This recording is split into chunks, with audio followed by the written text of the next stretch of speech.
Namaskar. In continuation to my last lecture about the second important topic of modern Indian history, the rise of provincial powers in India, I'll continue with the remaining empires. In my last lecture, I had discussed about Bengal, Awadh, Hyderabad and Karnataka. Today I'll discuss Maratha, which was the most powerful empire of not only in South India or Deccan territory, but also in the whole Indian subcontinent. I'll also discuss the Sikhs and, if got time, the Jats. Before starting the second phase of the rise of Marathas, we have to understand few important events that took place during the reign of Bahadur Shah and which shaped the new era of Maratha rise. After the death of Aurangzeb, Bahadur Shah first released Shahu and his mother, who became the next Chhatrapati. Who was Shahu? Shahu was the grandson of Shivaji. Actually, Shivaji had two sons. The first or the eldest was the Sambhaji, and the younger one was Raja Ram. When Aurangzeb captured and executed Sambhaji, along with Sambhaji, he also arrested his wife and his son, who was Shahu and who was into the captivity of Aurangzeb till the death of Aurangzeb. But after his death, he was released. And when Sambhaji was arrested and executed, the responsibility of Maratha kingdom came into the shoulders of Rajaram, but after a brief period, he also died. And after his death, the new successor was a very young prince named Shivaji II. Just because he was very young, the administration and the military affairs was being taken care by his mother Tarabai.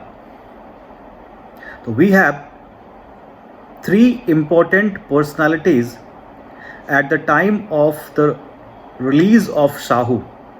The first, Bahadur Shah first, who was the Mughal emperor. Second, Shahu, who was the legal heir of Shivaji. Third, son of Rajaram, Shivaji II, and his mother Tarabai. When Shahu claimed his throne, it was actually opposed by Tarabai, and she did not agree to accept the succession of Shahu. At that point of time, Shahu was helped by a Brahmin, Balaji Vishwanath, a very sharp Brahmin, a very expert diplomat, who was actually sent by a general of Tarabai to negotiate with Shahu. But he changed his stand and became a supporter and associate of Shahu. It was Balaji Vishwanath only and his diplomatic skill that raised Shahu to the status of Chhatrapati, and he got his due respect and crown as well as the throne. Balaji Vishwanath was the person who convinced all the Maratha generals about the rights and the legality which Shahu was having with him. In the due course, Tarabai also accepted that because she was defeated, and Shahu became the new Maratha king. After he got his throne, he appointed Balaji Vishwanath as his Peshwa. Peshwa means chief minister or prime minister, or the head of Ashtapradhan, a group of 8 ministers. From 1713 to 1720, he became the new Peshwa. He made new revenue arrangements by which revenue share was given to various Maratha Sardars. He made pact with Sayyid brothers, and before that Zulfikar Khan also, by which the right to collect Chauth and Sardeshmukhi was given to the Marathas. He made an pact with Sayyid brothers. At a time, Farrukh Shiar was the king, and due to that pact, Shahu was accepted as the new Chhatrapati of Marathas. He also got the right to collect Chauth and Sardeshmukhi in all Deccan territory. He helped Sayyid brothers to overcome all the problems and issues they were facing in the Mughal court, and made all the arrangements for the betterment of Maratha kingdom, and especially for Shahu. Due to all his efforts, Shahu trusted him so much that after his death, he appointed his son Baji Rao first as the new Peshwa. Or in different sense, after the appointment of Baji Rao I, the Peshwaship became hereditary. The new Peshwa, Baji Rao first or Baji Rao Balhar, and he remained in Peshwaship from 1720 to 40. The Maratha Empire expanded like anything. One important fact which I wanted to share about Balaji Vishwanath was that he was considered as the second founder of Maratha Empire. Please note it down. Now, come back to Baji Rao I. He was a true warrior. He was a true general. And his sense of warfare can be understood by the fact that in his whole life, though it was very short, he never experienced even a single defeat. He was actually considered as the real successor of Shivaji in guerrilla warfare. Guerrilla warfare basically is a technique which is still in use and known as the commando force, which believed in strike and run. The speed is the most important thing in guerrilla warfare.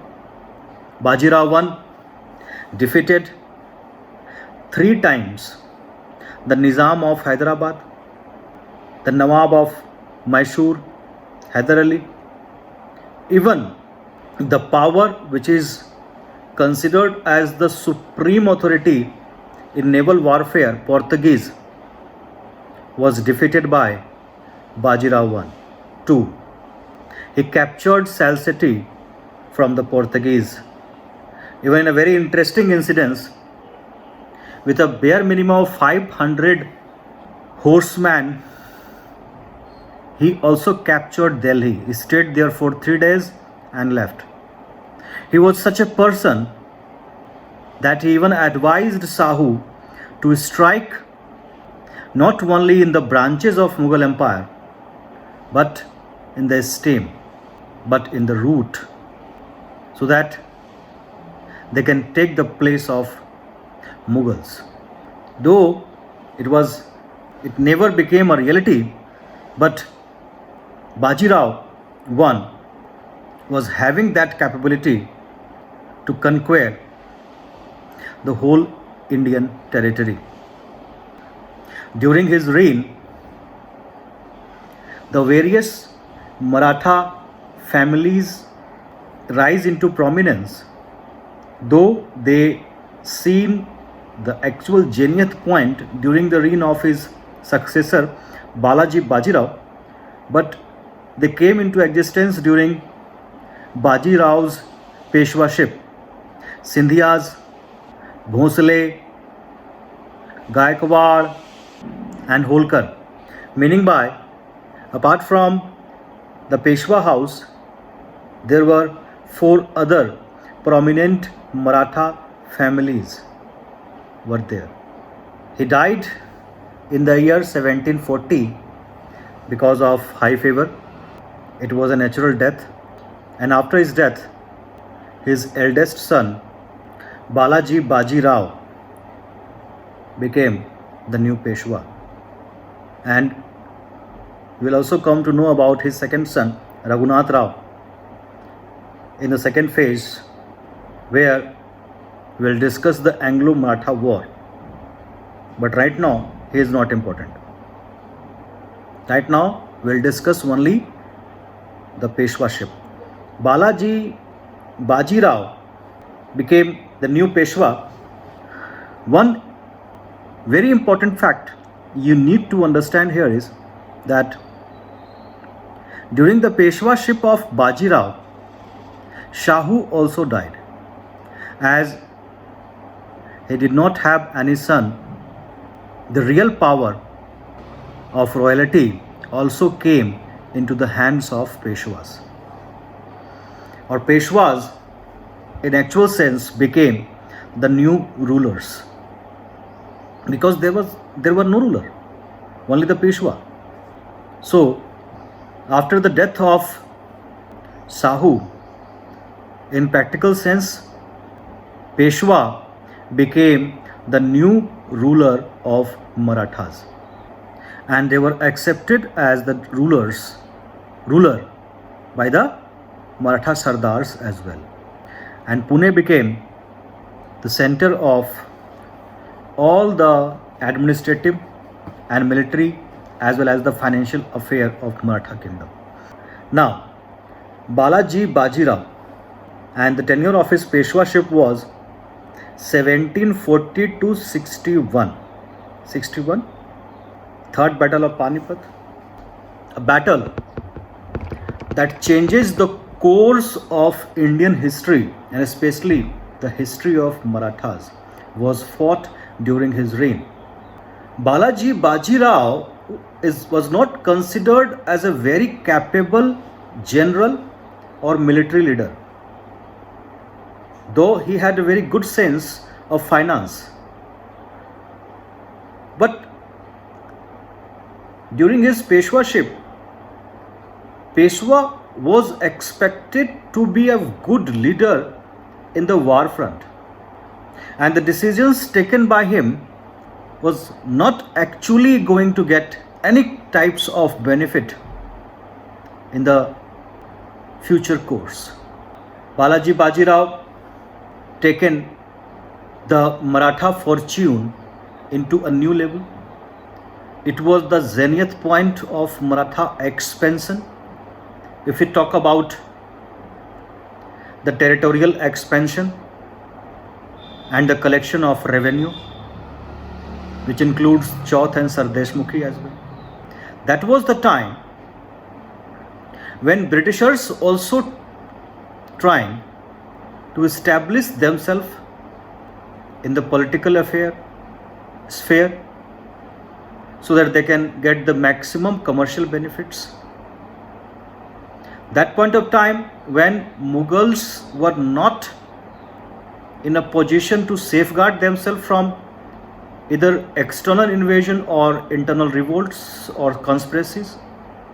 And that was the time when invasions from the northwestern frontier was a regular affair. And especially the invasion of Ahmad Shah Abdali was a yearly affair. He let Indians to save their income for the whole year and then attacked to take all the savings with him. There is a saying in Punjab, Khaya Piya Aapda, Baki Ahmad Shahida. How come Marathas came in a tussle with Ahmad Shah Abdali? Because now the expansion of Marathas is not only confined to Maharashtra. It reached Bengal and Odisha in the east and Punjab in the west, northwest, and Gujarat in the west also. They signed treaty with the Mughals. While discussing Safdar-Jung, I also discussed that there was a treaty with Mughals and Marathas, for which Safdar-Jung played a very crucial role, that in case of any invasion from external powers or internal revolt, Marathas will help the Mughals. And in return, Marathas got the right to collect Chauth and Sardeshmukhi and to appoint their governors and subedars in Punjab territory as well, where Ahmad Shah Abdali also had his own claim. And that was the reason for the tussle between the Marathas and the Afghans. When Ahmad Shah Abdali continued his aggressive policies and captured the territories actually given to Marathas by the Mughals, Maratha sent their cream of their army to counter the Afghans. The poor diplomatic skills of Balaji Bajirao actually proven very devastating, because due to their lust to collect Chauth and Sardeshmukhi from all the territories including Rajputana, the territory of Punjab, the territory of Awadh, Bengal, most of the Indian powers had their enmity with the Marathas. And in that situation, without having a proper ally, he sent his army. There was a very weak support from Itimad Ud-Daula, the Wazir, but apart from him, no other power was actually there to help the Marathas in their struggle against the Afghans.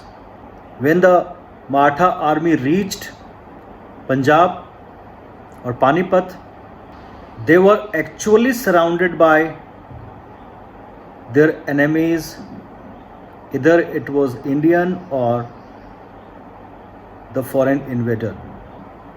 Their route was also blocked so that no support material could reach them. And after a very brave fight, they lose everything. Three Maratha Peshwas, important. The first one was Balaji Vishwanath, who started the Peshwaship and made it hereditary. Bajirao I, who continued the tradition with his sword and taken the Maratha Empire into a new level of excellence. And Balaji Bajirao, initially he had taken the Maratha Empire into the new height or the new point of, or you can say the zenith point of their geographical expansion. But ultimately, due to lack of diplomatic skills, due to lack of military skills, he lost the most important battle fought, one of the most important battle fought in Indian territory, Third Battle of Panipat, and because of that, Marathas confined themselves into Maharashtra only, and they never ever came again to claim their due place.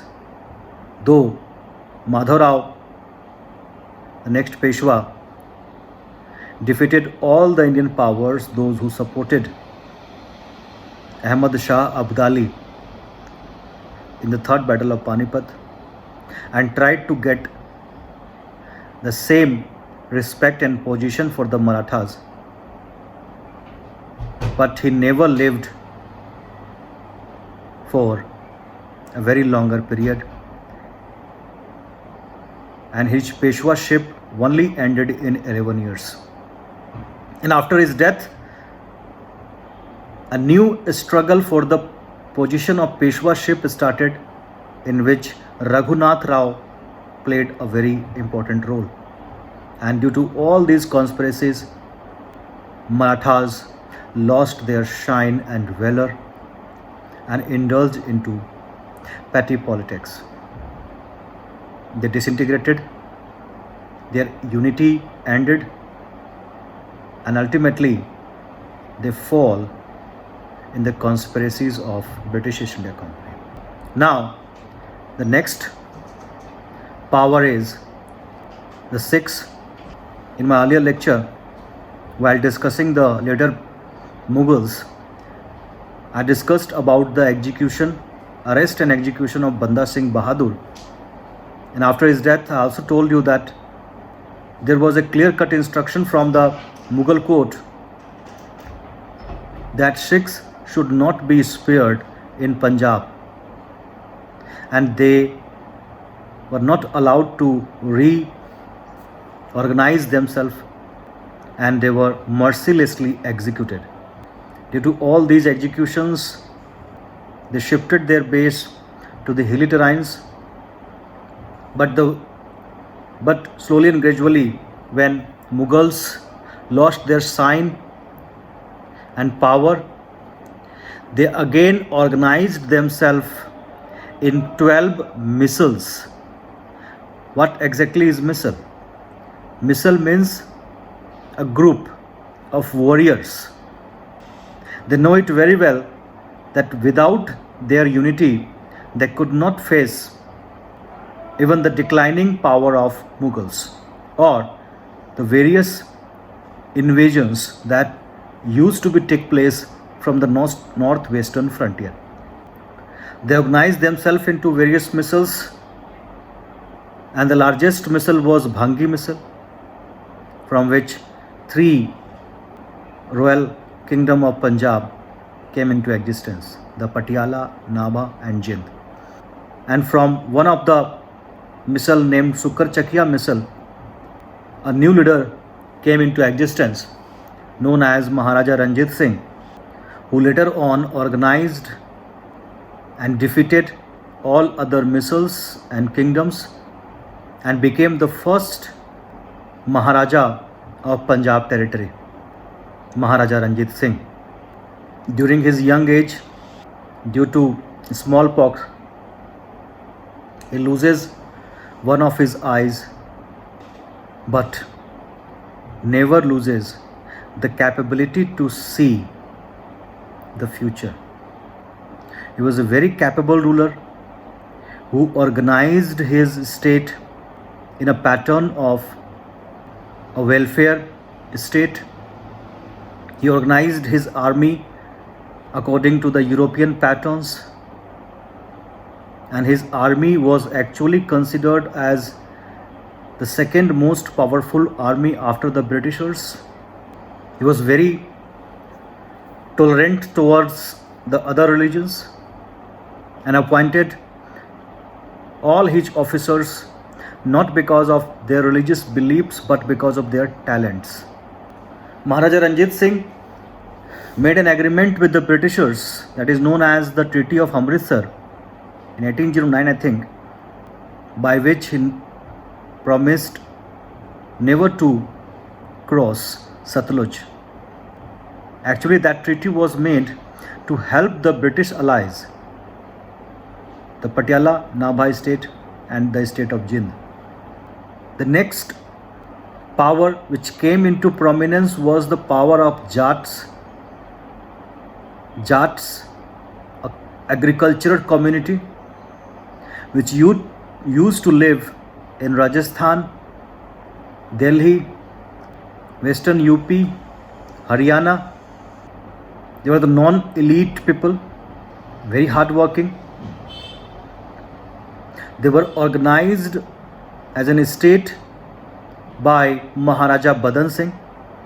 If you can remember, I told you that in a particular time frame, so many power came into their extreme level because of the weaknesses of various Mughal emperors. The same period was there when Maharaja Badan Singh organized Jats into an empire and made Bharatpur as his capital. The time period was somewhere around 1722 to 55. The next famous king was Surajmal. He ruled from 1755 to 63, also known as the Plateau of Jats. But he was killed in a Maratha raid, Mughal raid, and slowly and gradually Jats also disintegrated and lost their sign. In both the lectures, we have taken most of the important states, but even if few are left, like Rajputanas, we'll definitely take up in our next important topics. In my next lecture, I'll take up the coming of Europeans and the Anglo-French struggle. Please have a look before going to listen my lectures so that you will understand it completely. I am trying to confine myself into very limited time frame lectures due to less availability of resources, but try to cover most of the topics. So you need to study or read all these topics before going to listen the lectures. That will help you more. Though even if you listen the lectures and after that you will read the book or your notes, that will also a good idea. You can follow any thing according to your wish. Keep studying hard and also safeguard yourself from the corona effect. Also take care of your family, take care of your health. See you all in my next lecture that will be based on the coming of Europeans and Carnatic War or Anglo-French War. Thank you.